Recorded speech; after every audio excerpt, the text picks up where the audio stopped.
or what not to do. I don't even tell them what I do, but it's something to think about. But we don't even think about it anymore. No, it's scary in the sense that the free mind.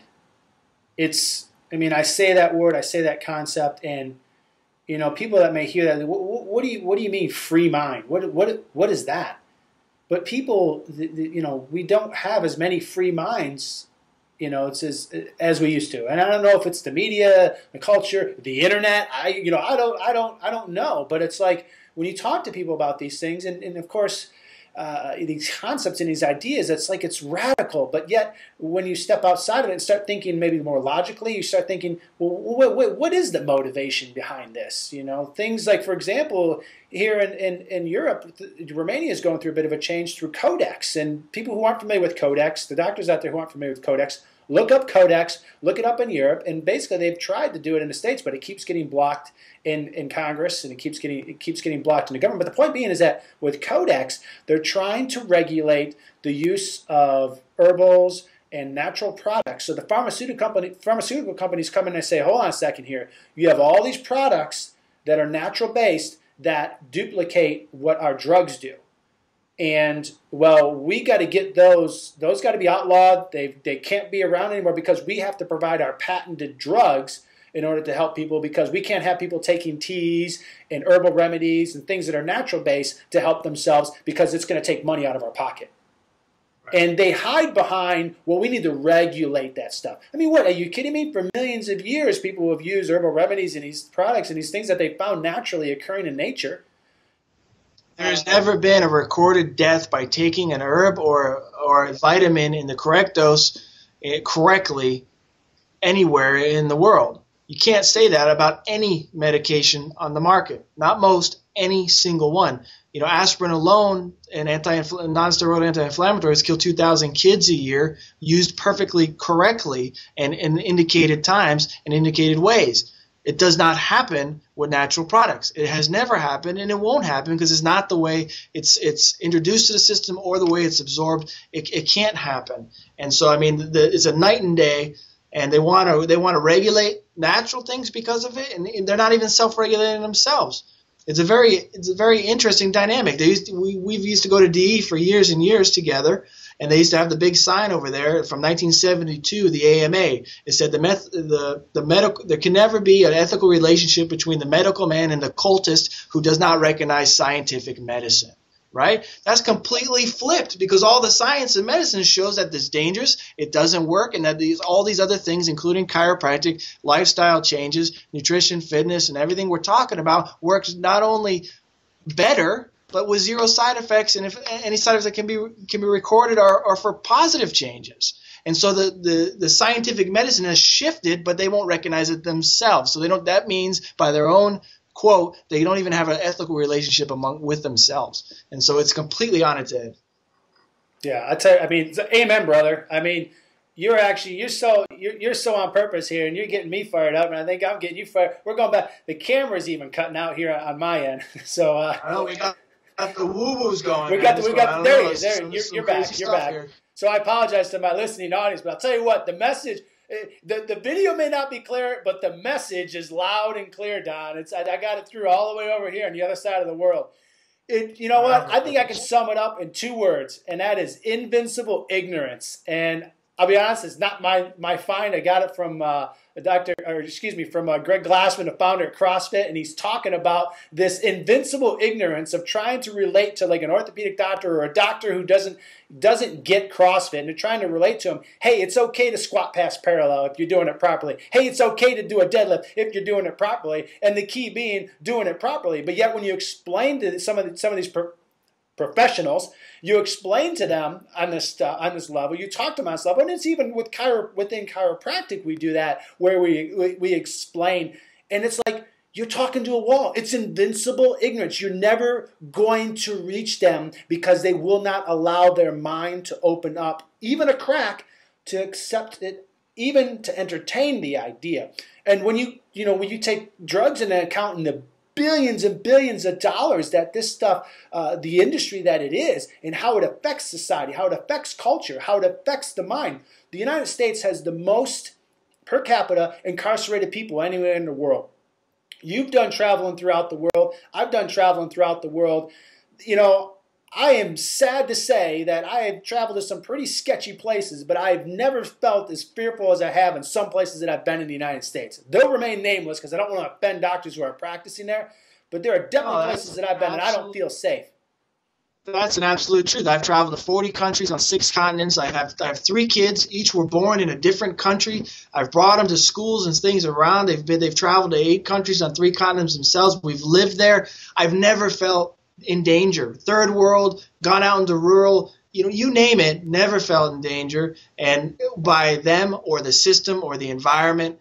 Obviously, we don't go to places we shouldn't be and things like that with some common sense, but it's not the case here. It's totally not the case. Yeah. You know what? And I'll tell you what, it's like, and what about, what about the drugs and the vaccines, Doc? I mean, weren't you taking drugs and vaccines when you're going traveling all over the world doing those things with your kids?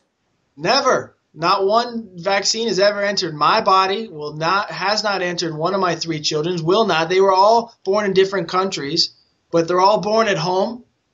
They were all born to these hands, and they were all born outside the medical system, whether it was illegal or not in that country, and that's just the way it was. And we've traveled around, and I've never done it. There's always a way to not have that done. It's an infringement, And so no, absolutely not. My kids haven't even been to a pediatrician. My last kid hasn't been to a pediatrician yet. We just don't. That's just not our model. We don't function within that model. We don't exist within that model. Now, I will say a caveat here, and I know because chiropractors can get pretty strong in this, and for some of the doctors out there that may not be chiropractors that are watching this, I don't want to offend people, but we get, because there's such an extreme in thought of, I got to take drugs, I got to do surgery, I got to do these things, and yet somebody comes along and has a different thought or a different idea, and it's dangerous. And it's not dangerous because it's going to hurt people. It's dangerous because it can be disruptive to the establishment. And the establishment is about one thing, and that is staying established and being... Well, it's fear-based, and it's fear-based. We lived in a third world country. We've been through a lot. My kids have gotten their encounters with whatever, and we've handled it all. They've never had a medication. They've never had an antibiotic. We've handled it. We've handled it ethically. We've handled it honorably to the body and to our relationship. We've handled it responsibly. I'm not stupid. We had those kids at home. We had them. I didn't have no medical assistance. Last time we didn't even have a midwife. Just me, my wife, and my other 2 kids.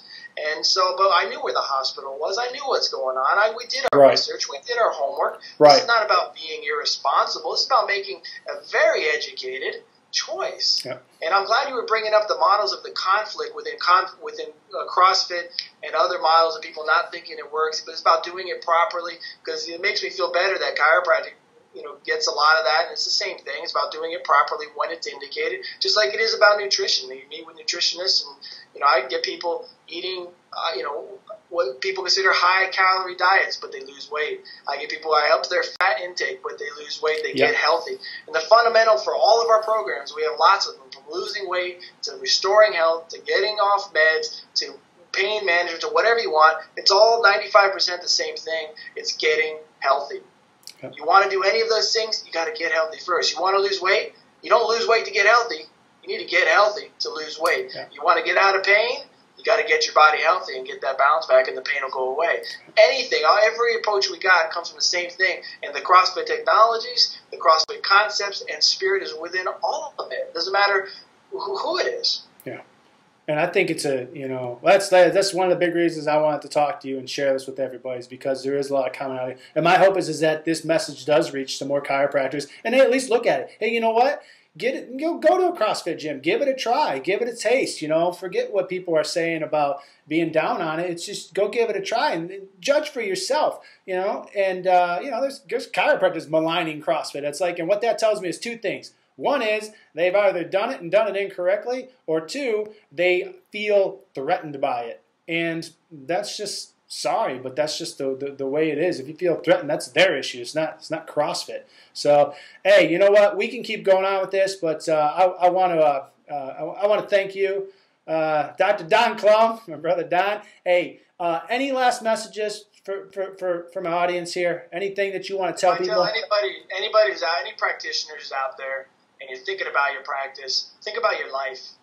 Think about your life. What's good for you is what people want. And build your practice around your life. A lot of people say that you have to practice what you preach. That's not right. We preach what we practice. Yeah. It comes from the action first. Don't be afraid to redo your whole system. Don't be afraid to change anything you got going on from top to bottom. Practice with integrity. Integrity-based practice is huge, and people respond and do what you want, what you do for you. And all you people out there who are patients or users of these technologies, go for it. Don't hesitate. Talk to other people about it. There should be no hesitation. It's all about the sacred trust and sharing what you know. And so don't even hold back. Don't hesitate. They're more receptive than you think. And, take them by the hand. Someone grabbed your hand at one point. Yeah. Well, I want to thank you, brother. I thank you for coming on, Content4Chiros.com. This has been exciting. I'm all excited now. And I hope other people listening get the excitement and enthusiasm and they catch on to it. So, once again, I thank you, and I thank all the listeners, all you people watching this stuff on the internet. I really appreciate it. Thank you, Joe. Keep doing what you're doing. We love it. I love you, and I miss you, man. I'm sorry we're so far apart, but I've never felt closer than right now. Yeah, absolutely. All right, brother. You take care. All right. Thank you. Bye-bye.